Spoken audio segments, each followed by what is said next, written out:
Scientists sends worms to space. What they come back with is chilling.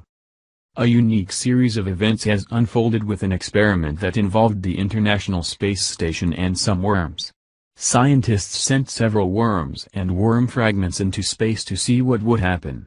The results of the experiment shocked scientists. In one instance, one worm used its regenerative powers to develop two heads. The experiment, which was reported in June of this year by Minty Weisberger from Live Science, chronicled the findings of scientists and their hypothesis. Scientists sent the worms into space to observe how microgravity and fluctuations in the geomagnetic field might affect the worm's unusual ability to regenerate.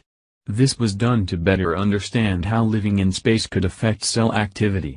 As technology has advanced and astronauts spend longer periods of time in space, scientists and researchers want to better understand what the effects of living in space has on all sorts of organisms and not just humans. When a human goes into space and experiences a lack of gravity working on the body, effects such as bone loss, fatigue, and a weakened immune system are just some of the things that can happen. With scientists studying the regenerative powers of worms, this knowledge may possibly be used to reverse or minimize the risks to astronauts in space. Additionally, this research may also benefit humans on Earth as it relates to treating various forms of disease and infection. The worms were sent into space to the International Space Station for 5 weeks, where the worms were stored in containers with spring water and air. Scientists reported that after the worms were in space for about an hour, they curled up into balls and experienced something called water shock. At the 2-hour mark in space, the worms unraveled from the little balls they were in and continued to exhibit changes.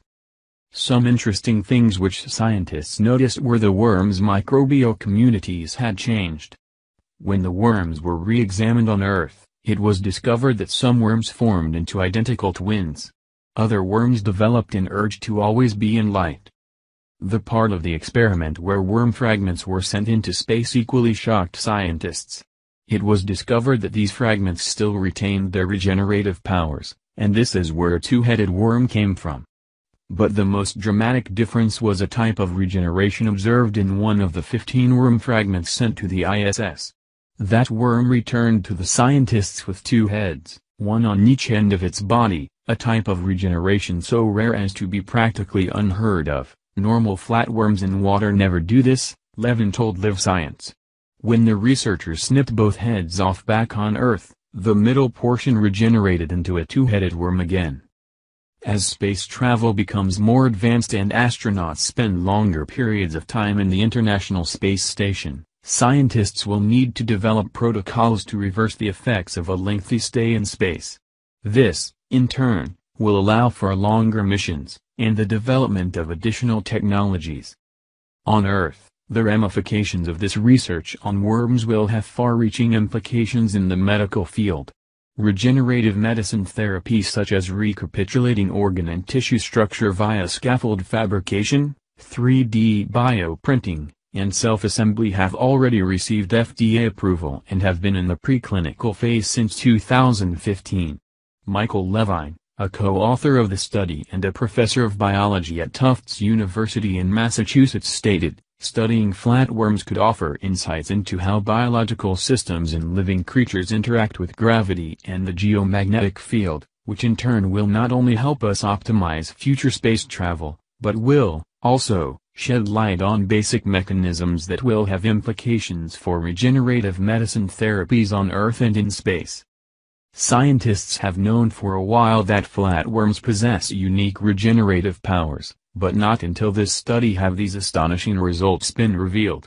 In the future, medical patients needing an organ donation may not have to wait as long on a list, those needing knee surgery can get tissue replaced instead of just repaired, and athletes who might otherwise have a career-ending injury could be treated with technology developed from this study and get them back at 100%.